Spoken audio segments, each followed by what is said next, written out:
जय माता दी, जय माँ बगलामुखी। जैसे कि आप सभी जानते हैं कि लॉकडाउन के समय पूरे विश्व में धार्मिक स्थल बंद थे कोरोना महामारी के चलते हुए। तो सरकार द्वारा अभी निर्देश दिए गए हैं कि 8 जून को सभी धार्मिक स्थल खुलेंगे। तो वैसे ही आप जानते हैं कि मध्य प्रदेश में तंत्र स्थली माँ बगलामुखी मंदिर भी है, जो कि देश विदेश से हज़ारों की संख्या में भक्तजन यहाँ पर आते हैं माता के दर्शन हेतु, पूजन हवन हेतु, उनकी मनोकामना को पूरा करने के लिए यहाँ पर पधारते हैं। तो वैसे ही आज 8 जून है, तो माँ बगलामुखी मंदिर भी खुल रहा है। तो सरकार द्वारा निर्देश दिए गए हैं कि आप मंदिर में दर्शन करने पधारे तो आपको कुछ बातों का ध्यान रखना पड़ेगा। वो मैं आपसे शेयर कर देता हूँ कि क्या बातों का ध्यान करना पड़ेगा, क्योंकि जो गाइडलाइंस है वो मैं आपको बता देता हूँ।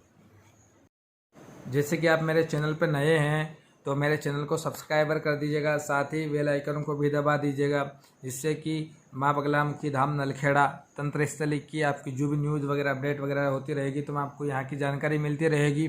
साथ ही आपको पूजाओं के बारे में जानने को मिलेगा, किस प्रकार की पूजा होती है, कैसे क्या होती है, कुछ भी यदि जानकारी रहेगी तो मेरे चैनल पर आपको शीघ्र मिल जाएगी। और इस वीडियो को शेयर भी करिएगा, क्योंकि इस समय इस वीडियो को शेयर करने की बहुत आवश्यकता है। जो मैं आज डालूंगा इसे आप शेयर भी करिएगा। सबसे पहले पंडित सूरज गुरु शर्मा की ओर से माता को, भक्तों को ढेर सारी शुभकामनाएं, क्योंकि 2.5 महीना के पश्चात माँ बगलामुखी मंदिर भी आज खुल रहा है, यानी कि 8 जून। कोरोना महामारी के चलते हुए 2.5 महीने से माँ बगलामुखी व सभी धार्मिक स्थल भी बंद थे।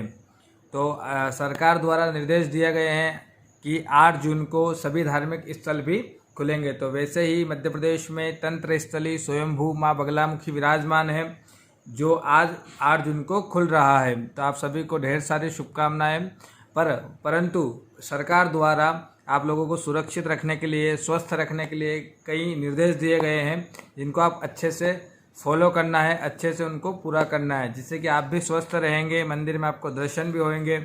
और माँ बगलामुखी मंदिर में, तंत्र स्थली में देश विदेश से कई भक्तजन माँ बगलामुखी के दरबार में पहुँचते हैं, उनसे आशीर्वाद प्राप्त करते हैं, हवन पूजन अनुष्ठान इत्यादि करते हैं। तो क्या निर्देश है वह मैं आपको पूरा बता देता हूँ। जैसे आपके जो भी निर्देश रहेंगे आप उनको अच्छे से फॉलो करेंगे तो आप दर्शन भी कर पाएंगे, स्वस्थ भी रहेंगे, और जल्द ही हम इस कोरोना महामारी के ऊपर विजय की प्राप्ति करेंगे। जो भी भक्तगण आता है सबसे पहले माता से यही प्रार्थना करिएगा कि इस कोरोना महामारी का शीघ्र ही विनाश हो और हम पूरा देश, पूरा भारत देश स्वस्थ रहे, मस्त रहे और आनंद करता रहे। जितनी भी संख्या में माँ बगलामुखी के भक्तगण माँ बगलामुखी के धाम में पधारेंगे, उनसे मेरा हाथ जोड़कर विनम्र निवेदन है कि वो अपने बीच में सार्वजनिक स्थानों पर दर्शन करते हुए लाइन में 6 फीट की दूरी का, सार्वजनिक स्थान पर बिल्कुल ना थूके, ये भी आपको एक ध्यान रखना है। और मंदिर में हवन पूजन व अनुष्ठान इत्यादि अभी प्रतिबंध किए गए हैं, जिससे कि आपस में भीड़ इकट्ठी ना हो। और आपको घंटी के लिए भी मना करेंगे कि घंटी ना बजाएं, क्योंकि आप एक बजाएंगे, आपके पीछे 2 लोग बजाएंगे, इसलिए घंटी को भी प्रतिबंधित किया गया है। बाहर से हार, फूल, माला, चुनरी, प्रसाद इत्यादि वस्तुओं का भी प्रतिबंध किया गया है, इनके ऊपर भी प्रतिबंध लगाया गया है। यानी कि आप ये सब जो कर रहे हैं, जो भी गवर्नमेंट कर रही है, आप लोगों को स्वस्थ रखने के लिए और शारीरिक व मानसिक पीड़ा जो भी होती है सारी बाधाओं से दूर करने के लिए ये सारे निर्देश दिए गए हैं। तो हमें अच्छे से फॉलो करना है और माता से दर्शन करते समय यही प्रार्थना करना है कि जो भी हमारे भारत देश पर वर्तमान समय में एक भारी संकट चल रहा है, वो शीघ्र अतिशीघ्र खत्म हो जाए, शीघ्र अतिशीघ्र उसका विनाश हो जाए। माता से हमें यही प्रार्थना करना है। इसके पश्चात आपको जो आपकी चरण पादुका यानी कि आपकी चप्पल है, आपको उसको अपने गाड़ी में ही छोड़ के आना है। और यदि आप मंदिर तक लेके आते हैं तो आप कहीं भी एक साइड में आप उसको रख सकते हैं, सभी थोड़ी दूरियां बनाकर रख सकते हैं, तो बहुत ही अच्छी बात है। जैसे कि मंदिर में है रेलिंग वगैरह है, बाकी और भी बहुत सारी चीज़ें हैं, जो मूर्ति है, छोटी छोटी मूर्ति है, जिन्हें हम पहले नॉर्मल रहते थे तभी हम उसको हाथ लगा देते थे या कैसे भी उनको प्रणाम कर देते हैं हमारी आस्था विश्वास के ऊपर। तो अब उन चीज़ों का हमें ध्यान रखना पड़ेगा कि इन सारी चीज़ों का हम ध्यान रखें, एक दूसरे से दूरी बनाएं, सार्वजनिक स्थानों पर एक इकट्ठी भीड़ ना हो, यानी कि 5-10 लोग इकट्ठे ना हो। आप चर्चा करिए, दूर से करिए, कोई दिक्कत नहीं है। आपके मित्र हम मिलिए, आप उनसे आराम से बातचीत करिए, कोई दिक्कत नहीं। चेहरे पे मास्क लगाए, मास्क ना हो तो दुपट्टा लगाए, दुपट्टा ना हो तो छींकते या खांसते समय हमारे मुंह पे हाथ रखना है आपको। ये सारी जानकारी मैं इसलिए आपको बता रहा हूँ मंदिर की।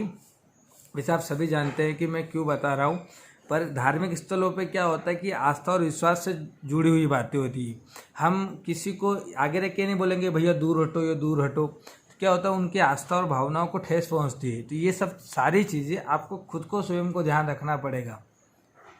यदि आप स्वयं ध्यान रखेंगे तो यदि आप रखेंगे दूसरा और रखेगा, दूसरा रखेगा तो धीरे धीरे सब रखेंगे। तो ये सब चीज़ें बहुत महत्वपूर्ण है। हमें सब मिलकर इस कोरोना महामारी से लड़ना है कि शीघ्र अतिशीघ्र हम इस बीमारी के ऊपर विजय की प्राप्ति कर लें।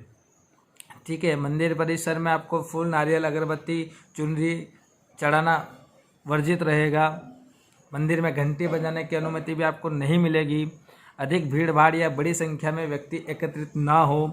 अभिवादन के लिए एक दूसरे को स्पर्श ना करें, मतलब दूरी बनाए भैया। मंदिर में आगामी आदेश तक हवन, पूजन, पाठ, अनुष्ठान आदि वर्जित हैं। मंदिर परिसर में अन्य मूर्ति या धार्मिक चिन्हों आदि को स्पर्श करने की अनुमति आपको नहीं दी जाएगी। मंदिर में प्रवेश करने से पहले आपको थर्मल स्कैनिंग होने के पश्चात ही आपको प्रवेश दिया जाएगा।